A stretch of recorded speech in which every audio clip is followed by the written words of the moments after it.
Haha Shankar Jai Shankar subscribe பண்ணுங்க.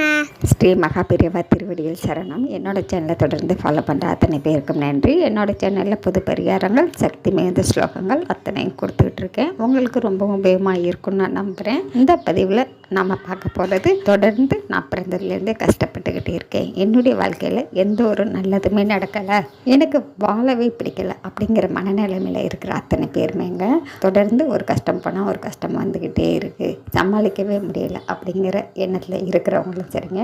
இந்த பதிவில் நான் கொடுத்துருக்கக்கூடிய எளிமையான பரிகாரம், சக்தி வாய்ந்த வழிபாடு. இதை நீங்கள் செஞ்சீங்கன்னா சரிங்க, உங்கள் வாழ்க்கையில் நீங்கள் எதிர்பார்க்காத அளவுக்கு நல்ல மாற்றம் கிடைக்கும். நீங்கள் நினைக்கிற அத்தனை நல்ல விஷயங்களும் உங்களுக்கு உடனடியாக கைகூடி வரும். உங்கள் வீட்டுக்கு பக்கத்தில் இருக்கக்கூடிய சிவன் ஆலயத்துக்கு ஒரு கருப்பு துணி எடுத்துக்கோங்க. அதில் 27 மிளகு எடுத்துக்கோங்க. அதை முடிச்சா கட்டுங்க.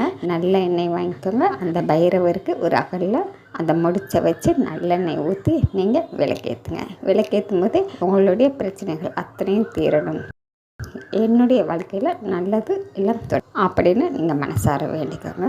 அது கூடவே இந்த பதிவில் நான் கொடுத்துருக்கக்கூடிய பைரவ மந்திரம் இதை நீங்கள் சொல்லுங்கள். இது செவ்வாய்க்கிழமைகளில் தொடர்ந்து செஞ்சுக்கிட்டே வாங்க. இந்த வழிபாடை நீங்கள் செய்ய ஆரம்பிக்கும் பொழுது உங்களுக்கு நல்ல மாற்றம் தெரியுங்க. நீங்கள் நினைக்கிற விஷயங்கள் அத்தனையும் உங்களுக்கு கைகூடி வரும். இந்த வழிபாடை எந்த ஒரு நல்ல விஷயத்துக்காகவும் செய்யலாம். பைரவர் வழிபாடு நீங்கள் செஞ்சுக்கிட்டே வரும்போது உங்களுக்கு கஷ்டங்கள் அத்தனையும் காணாமல் போயிடும். உங்களுடைய கர்மாக்கள் அத்தனையும் கரைய ஆரம்பிக்கும். அப்படி கோவிலுக்கு போக முடியாதவங்க உங்கள் வீட்டிலையே உங்கள் பூஜையில் ஒரு அகல் விளக்கு பைரவரை நினைச்சு நீங்கள் விளக்கேற்றி வழிபடலாங்க.